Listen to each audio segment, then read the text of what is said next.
सांबल दास करके पुत्र थे नरसिंह मेहता जी के, 2 पुत्री थी, 1 पुत्र थे सांबल दास।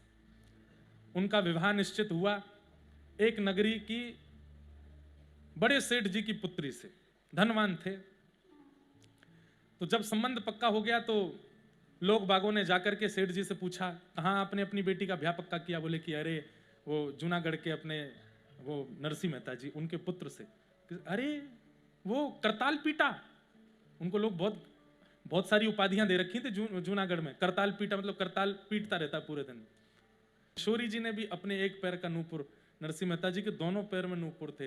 तो जूनागढ़ में विशेष रूप से जो उनका अपमान होता था वो इसलिए भी होता था क्योंकि घुंघरू पहन के घूमते थे, छम छम छम छम छम करते डोलते थे। तो सब लोग बड़ी हंसी उड़ाते थे उनकी।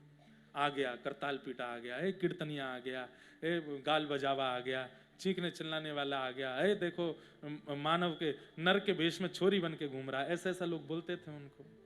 नरसिंह मेहता सब स्वीकार करते। तो किसी ने जाकर के वो लड़की के पिता से कह दिया, तुमने उनके बेटे से ब्याह पक्का किया? करताल पीटा, पुरुष होकर के स्त्रियों के वेश में घूमता है, उससे अपनी बेटी का ब्याह पक्का कर दिया। अरे हमने तो ऐसी स्थिति भी सुनी है कि उसके यहां पर एक समय भोजन बन जाए तो दूसरे समय भोजन की व्यवस्था नहीं होती। अपनी बेटी देने से पहले विचार कर लेना। और ये नियम भी है बंधुओं कि पिता को चाहिए अपनी पुत्री अपने से ऊंचे खानदान में भेजे। पुत्र के लिए चाहिए कि भले ही सामान्य कन्या आवे, बहुत धनवान ना हो, बहुत योग्य ना हो, बहुत सुंदर भी ना हो, बस भक्त हो तो पुत्र के लिए योग्य है।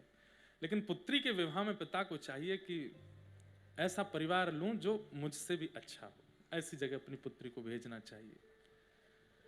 तो पिता को चिंता हो गई कि अरे मैं तो नरसिंह मेहता जी की प्रशंसा 2-4 लोगों से बोले, वो सब झूठ तुमको बहका दिया है, तुम्हारी पुत्री वहां पे रोएगी अगर ब्याह हो गया तो। हम तो कह रहे हैं ब्याह करने से पहले थोड़ी जांच कर लो।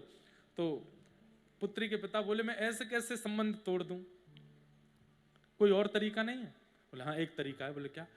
तुम बारात कैसी लेकर के आओ ऐसा पत्र लिख करके उनको भेजो, और उसमें इतनी सामग्री और इतनी योजनाएं बता देना कि नरसिंह मेहता घबरा जाए, अपने आप ही रिश्ता तोड़ दे।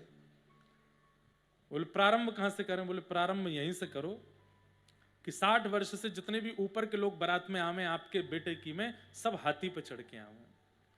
सबके लिए एक एक हाथी होना चाहिए, इतने घोड़े होने चाहिए, इतने ऊंट होने चाहिए, इतनी बग्गियां होनी चाहिए, इतने ढोल ताशे नगाड़े बजाने वाले होने चाहिए।